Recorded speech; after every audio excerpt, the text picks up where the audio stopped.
गंगापुर गांव में एक घर के आंगन में एक बकरी चमेली अपने घर में आराम से सो रही थी। उसके बच्चे भूख के मारे जाग गए और उन्होंने अपनी मां को जगाना शुरू कर दिया। वे बार बार उसे आवाजें देने लगे कि हमें भूख लगी है, मां उठो। चमेली को यह बिल्कुल अच्छा नहीं लगा कि उसे इतनी सुबह जगाया जा रहा है और उसकी नींद खराब की जा रही है।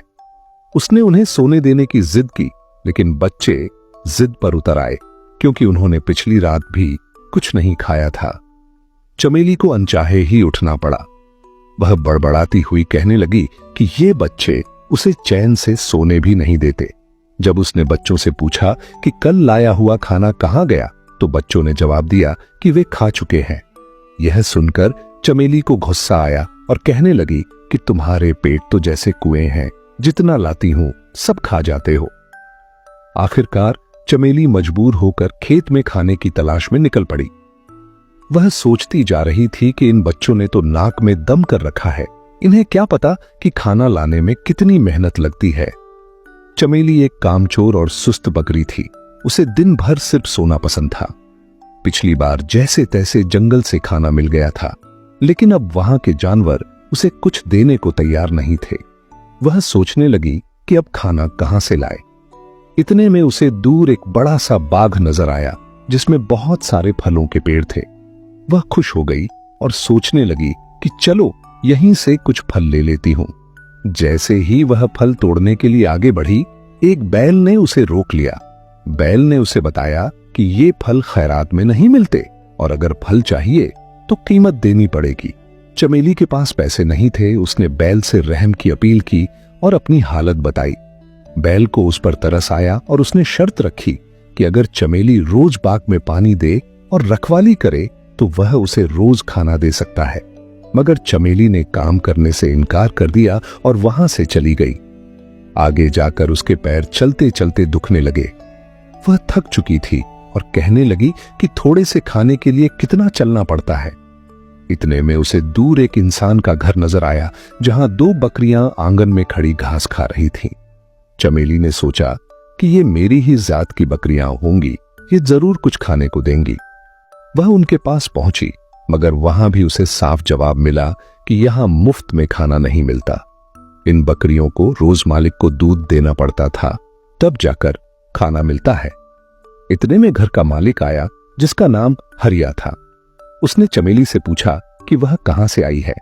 चमेली ने बताया कि उसके बच्चे भूखे हैं, उसे खाने की जरूरत है। हरिया ने भी शर्त रखी कि अगर वह दूध दे तो रोज अच्छा खाना देगा, मगर चमेली ने इनकार कर दिया और वहां से भी चलती बनी। थोड़ा आगे जाकर चमेली को एक खेत नजर आया जो खाली था और वहां बहुत सारी फसलें थीं। चमेली ने सोचा कि यहां से तो मुफ्त का खाना मिल जाएगा।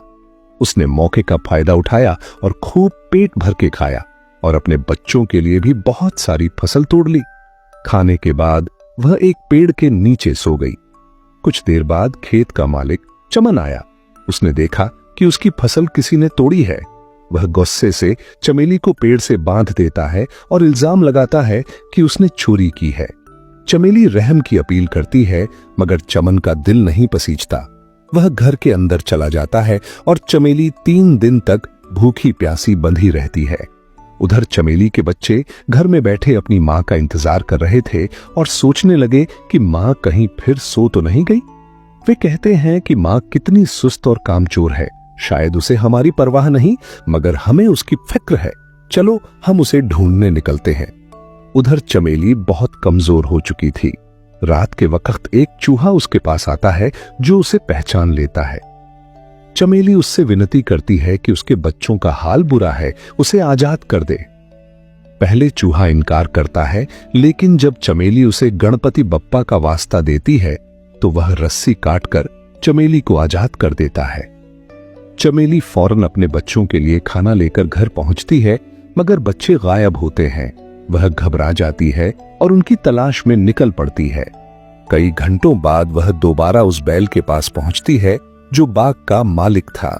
वह बैल बताता है कि बच्चे 2 दिन पहले उसके पास आए थे और अपनी मां के बारे में पूछ रहे थे, मगर जब बैल ने उन्हें बताया कि उनकी मां एक कामचोर बकरी है तो बच्चे शर्मिंदा होकर वहां से चले गए। चमेली रोती हुई बच्चों की तलाश में हर तरफ भटकती है और चलते चलते हरिया के घर पहुंचती है। हरिया उसे पहचान लेता है और पूछता है कि वह फिर चोरी करने आई है। चमेली बताती है कि वह सिर्फ अपने बच्चों की तलाश में आई है। हरिया बताता है कि वे तीनों बच्चे उसके पास भूखे प्यासे आए थे और उसने उन्हें खाना खिलाकर रुखसत किया। वह बताता है कि खाने के बाद वे अपनी मां की तलाश में निकले, मगर एक शेर ने उन्हें पकड़ लिया। यह सुनकर चमेली के होश उड़ जाते हैं और वह फूट फूट कर रोने लगती है। उसे एहसास होता है कि बच्चों की मौत की जिम्मेदार वह खुद है, क्योंकि उसने काम न किया, सिर्फ आराम को तरजीह दी। अगर वह उस दिन बैल की बात मानकर काम कर लेती या हरिया की शर्त मान लेती तो उसके बच्चे आज जिंदा होते। वह गमगीन होकर चमन के खेत में वापस जाती है और उससे कहती है कि वह उसे दोबारा पेड़ से बांध दे, क्योंकि वह अब जीना नहीं चाहती। चमन यह सुनकर हैरान हो जाता है, मगर उसकी सच्चाई सुनकर उसे तरस आता है और कहता है कि वह सजा नहीं देना चाहता। चमेली कहती है कि अगर सजा नहीं दी जाएगी तो वह खुद ही कहीं जाकर मर जाएगी। इतने में पीछे से बच्चों की आवाज आती है। चमेली पीछे मुड़कर देखती है तो उसके तीनों बच्चे जिंदा खड़े होते हैं। वह खुशी से बेहाल हो जाती है और उन्हें गले लगा लेती है। बच्चों को बचाने वाला चूहा बताता है कि जब उसे पता चला कि बच्चों को शेर ने घेर लिया है तो वह फौरन पहुंचा और शेर को डराकर बच्चों को बचा लाया। चमेली हरिया से कहती है कि वह अब हमेशा उसके खेत में मेहनत करके अपने बच्चों के साथ रहना चाहती है। हरिया कहता है कि अब उसे यकीन हो गया है कि मेहनत करने वाला कभी भूखा नहीं मरता। चमेली के बच्चे भी खुश होते हैं कि उनकी मां को अब मेहनत की कीमत समझ आ गई है। उस दिन के बाद से चमेली और उसके बच्चे हरिया के खेत में मेहनत से काम करते हैं और खुशी खुशी अपनी जिंदगी गुजारने लगते हैं।